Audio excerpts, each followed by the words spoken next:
Hello everyone, मेरा नाम तुषार भारद्वाज और ये आपका अपना फेवरेट चैनल साइंस वर्ल्ड।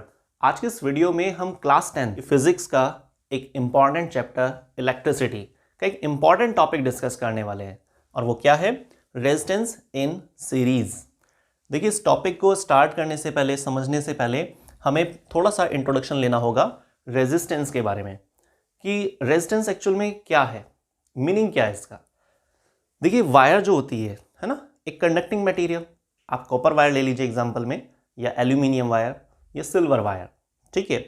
तो कोई भी जो कंडक्टिंग वायर, जो वायर जिससे कि करंट पास आउट होता है, चार्ज का फ्लो देखा जाता है, तो इस चार्ज के फ्लो को, इस करंट के फ्लो को कोई एक चीज ऐसी होती है जो अपोज करती है। करंट के फ्लो को हमेशा अपोज करता है रेजिस्टेंस। अब रेजिस्टेंस कहां से आ गया? क्या कोई चीज है वायर के अंदर? वायर का जो नेचर ऑफ मटेरियल होता है, उस मटेरियल की एक प्रॉपर्टी होती है जिसको हम रेजिस्टेंस कहते हैं। और रेजिस्टेंस हमेशा रेजिस्ट करता है मोशन ऑफ चार्ज को। अब देखिए, इसी से मिलता जुलता एक और नाम भी है, रेजिस्टर। थोड़ा समझते हैं एक बार। रेजिस्टेंस एंड रेजिस्टर, ये दो अलग अलग चीजें हैं, ध्यान से समझिएगा आप। रेजिस्टेंस तो एक प्रॉपर्टी है किसी मटेरियल की, जैसे कि कॉपर की भी प्रॉपर्टी होती है रेजिस्टेंस, एल्यूमिनियम की भी प्रॉपर्टी है रेजिस्टेंस। पर लेकिन कॉपर का जो रेजिस्टेंस है वो काफ़ी कम होता है इन कंपैरिजन एल्यूमिनियम के। तो एल्यूमिनियम से ज़्यादा अच्छा करंट नहीं जा पाता है क्योंकि इसमें रेजिस्टेंस वैल्यू थोड़ा ज़्यादा है इन कंपैरिजन कॉपर के। तो अगर आप सिंपल कंपैरिजन करते हैं ना कॉपर और एल्यूमिनियम वायर में, तो कॉपर से अच्छा करंट जाता है, ठीक है। लेकिन अगर कोई आपसे कहता है भाई अच्छा करंट क्यों जाता है, तो आप सीधा सा आंसर दे सकते हैं, एक सटीक आंसर बता सकते हैं कि कॉपर में रेजिस्टेंस वैल्यू कम होती है इन कंपैरिजन एल्यूमिनियम की, ठीक है। अगर आप एल्यूमिनियम और कॉपर में कंपैरिजन करते हैं तब। तो क्लियर हुआ आपको? रेजिस्टेंस क्या है? एक प्रॉपर्टी जो हमेशा चार्ज के फ्लो को रेजिस्ट करती है, रोकती है, अपोज करती है। लेकिन अब बात यह आती है कि भाई रेजिस्टर क्या है। रेजिस्टर एक छोटा सा डिवाइस होता है। देखिए, इसकी स्ट्रक्चर कुछ इस तरह से होती है।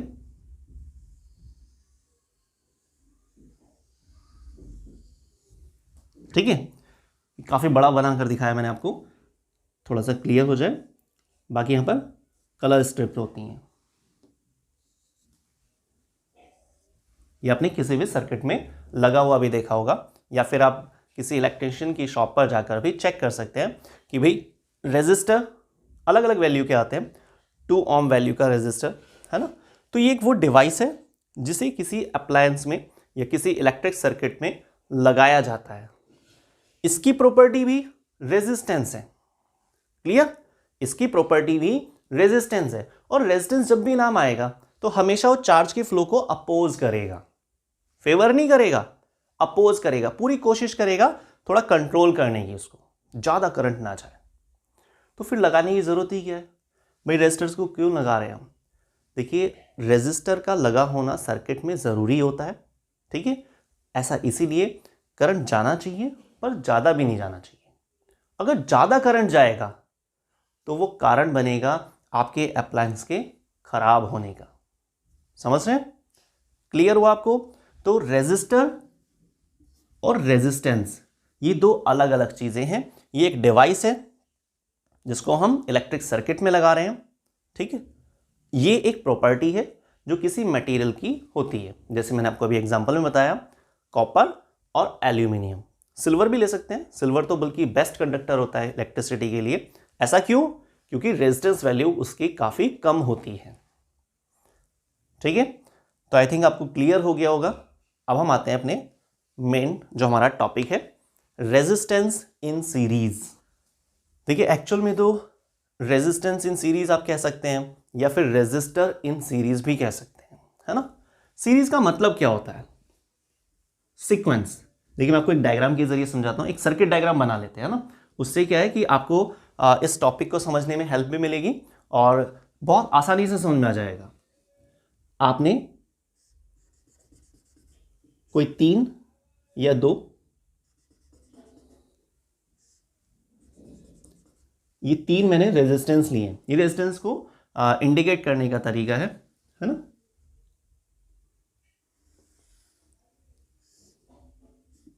ये बैटरी लगा देते हैं यहां पर,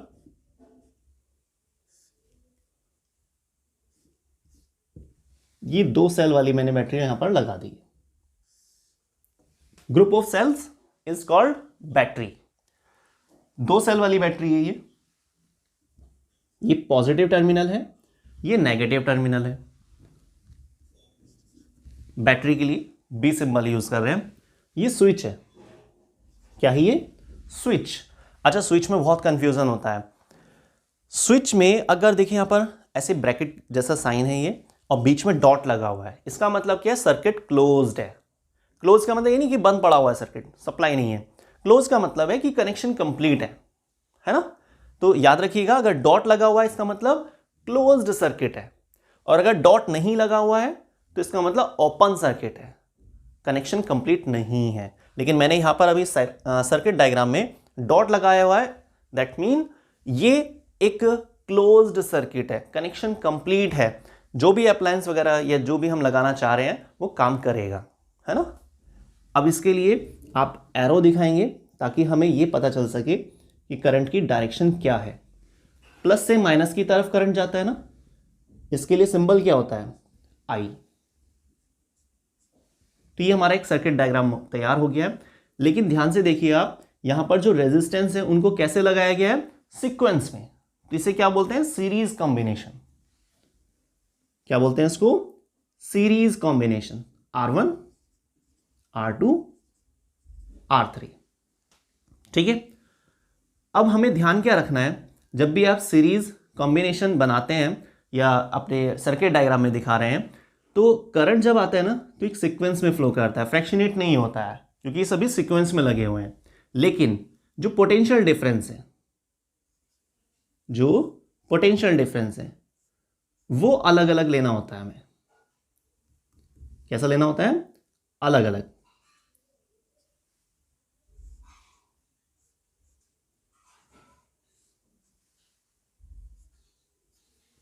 ठीक है। तो ये हमारे पास पोटेंशियल डिफरेंस हुआ V1 R1 के लिए, V2 R2 के लिए, V3 R3 के लिए। तो 3 रेजिस्टेंस लगे हुए हैं। ठीक है। किसी भी आपने सर्किट डायग्राम में उनको अरेंज किया हुआ है, सीरीज में अरेंज किया हुआ है, क्योंकि हमारा टॉपिक क्या है? Resistance in series. पैरेलल में करते हैं तो एक अलग टर्म क्रिएट होती है, और यहां पर ये सीरीज का यूज करना है आपको। ठीक है। सभी के लिए रेस्पेक्टिव पोटेंशियल डिफरेंस दिखाया हुआ है। और पोटेंशियल डिफरेंस क्या होता है? Difference between two point in a circuit diagram through which the charge flow, है ना। जिससे क्या होता है? चार्ज फ्लो करता है, और जब चार्ज फ्लो करता है तो कुछ ना कुछ तो काम होगा ना। ठीक है। इसलिए पोटेंशियल डिफरेंस के लिए फार्मूला क्या बनता है? Potential is equal to work upon charge. कि चार्ज के फ्लो करने से कितना काम हुआ दो पर्टिकुलर पॉइंट के बीच में इन अ सर्किट डायग्राम, उसको हम क्या बोलते हैं? पोटेंशियल डिफरेंस कहते हैं। ठीक है। तो ये आपने चीज यहां पर क्लियर करनी है। अब आपको सर्किट डायग्राम बहुत अच्छे से समझ में आ चुका होगा कि आई क्या है, यहां पर R1 क्या है, R2 R3 इनको सीरीज में क्यों लगाया गया है, बैटरी, स्विच और पोटेंशियल डिफरेंस। हर एक रेजिस्टेंस के लिए अलग अलग। आप 4 बना दीजिए रेजिस्टेंस, तो आप उसी तरीके से V4 को भी फिर वहां पे अरेंज करेंगे। ठीक है ना, पैटर्न यही चलेगा। अब मेन बात, ये जो टॉपिक है ना रेजिस्टेंस इन सीरीज, इस टॉपिक के जरिए हम साबित क्या करना चाह रहे हैं? हम ये साबित करना चाह रहे हैं, जो इस टॉपिक का टारगेट है, कि भाई रेजिस्टेंस जब सीरीज में लगे होते हैं तो डायरेक्ट जुड़ जाते हैं। रेजिस्टेंस जब सीरीज में लगे होते हैं तो उनका जो टोटल इफेक्ट है उनको डायरेक्ट ऐड करके निकाला जा सकता है। इसके लिए जो टारगेट है ना हमारा, वो टारगेट देखिए ये है, RS is equal to R1 R2 R3। ठीक है।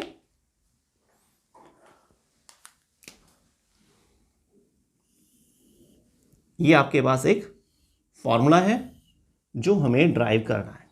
ठीक है, ये एक तरह से डेरिवेशन मानिए आप। हालांकि 9th में और 10th में डेरिवेशन ज़्यादा नहीं है। ठीक है, 10th में आप मान लीजिए सिलेबस में इलेक्ट्रिसिटी चैप्टर में ये डेरिवेशन, और तो किसी में नहीं है। 3 डेरिवेशन है, ठीक है ना। बाकी उनमें से एक डेरिवेशन ये है। ठीक, और बहुत जल्दी हमारी जो नेक्स्ट वीडियो आएगी वो रेजिस्टेंस इन पैरेलल में जब हम रेजिस्टेंस को रखते हैं ना, तो किस तरह से हम डायग्राम बनाएंगे और कैसे उसको ड्राइव कर सकते हैं, उसका जो पर्टिकुलर फार्मूला होता है उस पर आने वाली है। ठीक है, चलिए खैर, तो रेजिस्टेंस इन सीरीज, RS मतलब resistance in series is equal to R1 plus R2 plus R3, या जितने भी आपने लगाए हुए हैं। ठीक है, ये तो तरीका है इसका। अब इसको हम कैसे फाइंड आउट कर सकते हैं, ये हमें समझना है। सबसे पहले लिखेंगे हम यहां पर, बिल्कुल शॉर्ट मेथड है ना, कोई इसमें टेंशन वाली बात नहीं है। Potential difference, total potential difference through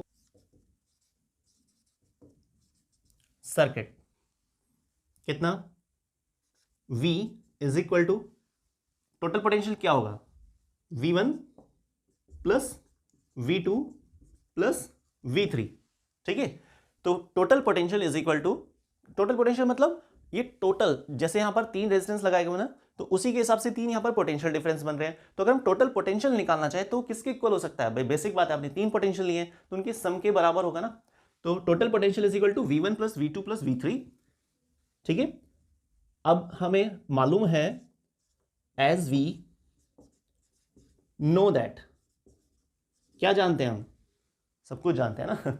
तो as we know that V is equal to IR, है ना, ये ओम्स लॉ है। इस पर हमारी एक वीडियो है, तो आप उसको चेक कीजिएगा। ठीक है, तो V is equal to IR, और अगर आप इसको थोड़ा मॉडिफाई करते हैं तो V1 is equal to IR1। ठीक है, V2 is equal to IR2, और last V3 is equal to IR3। इनको थोड़ा हाईलाइट कर लेते हैं ना, थोड़ा डिफरेंस भी हो जाएगा, और एक इक्वेशन नंबर डाल देते हैं इसमें। ये आपके पास एक मेन इक्वेशन है, इक्वेशन नंबर फर्स्ट। फिर आप लाइन डालेंगे यहां पर, put these values in first equation. अगर आप V1, V2, V3 की वैल्यूज को पुट कर देते हैं फर्स्ट इक्वेशन में, और V कितना है IR, तो ये सभी चीजें पुट करने के बाद फर्स्ट इक्वेशन थोड़ा मॉडिफाई हो जाएगी, और कुछ इस तरीके से, IR is equal to IR1 IR2, ठीक है, IR3। कॉमन आ सकता है, आपको मालूम है, I कॉमन लेंगे और कैंसिल आउट कर देंगे LHS वाले से, तो अंदर आपका बचेगा यहां पे ब्रैकेट में R1 plus R2 plus R3, और final answer RS is equal to R1 plus R2 plus R3। ठीक है, तो ये हमारे पास जो रिजल्ट आया है, आप जरा एक बार मैच करके देखिए, वही टारगेट था। RS क्यों लगा दिया मैंने, क्योंकि यहाँ पर ये सीरीज पैटर्न चल रहा है ना, तो इसलिए हम इस R को RS से रिप्लेस कर सकते हैं। ठीक है, तो resistance in series is equal to R1 plus R2 plus R3। हालांकि सीरीज कॉम्बिनेशन हमेशा बेस्ट नहीं होती है ना, इसके कुछ डिसएडवांटेज भी हैं, उसको हम सेपरेट वीडियो में डिस्कस करेंगे। तो आज के वीडियो में इतना ही, कि भाई रेजिस्टेंस को अगर हम सीरीज में अरेंज करना चाहें तो किस तरीके से अरेंज करते हैं, और क्या उसका फार्मूला जनरेट होता है, और उस फार्मूले को आप कैसे फाइंड आउट कर सकते हैं, कैसे ड्राइव कर सकते हैं, और रेजिस्टेंस क्या होता है, और रेजिस्टेंस रेजिस्टर से डिफरेंट है तो कैसे, ये सभी चीजें आज की हमने इस वीडियो में क्लियर की। तो आज के लिए बस इतना ही, मिलते हैं नेक्स्ट वीडियो में नेक्स्ट टॉपिक के साथ। देखते रहिए साइंस वर्ल्ड में आने वाली सभी वीडियोस को, तब तक के लिए धन्यवाद।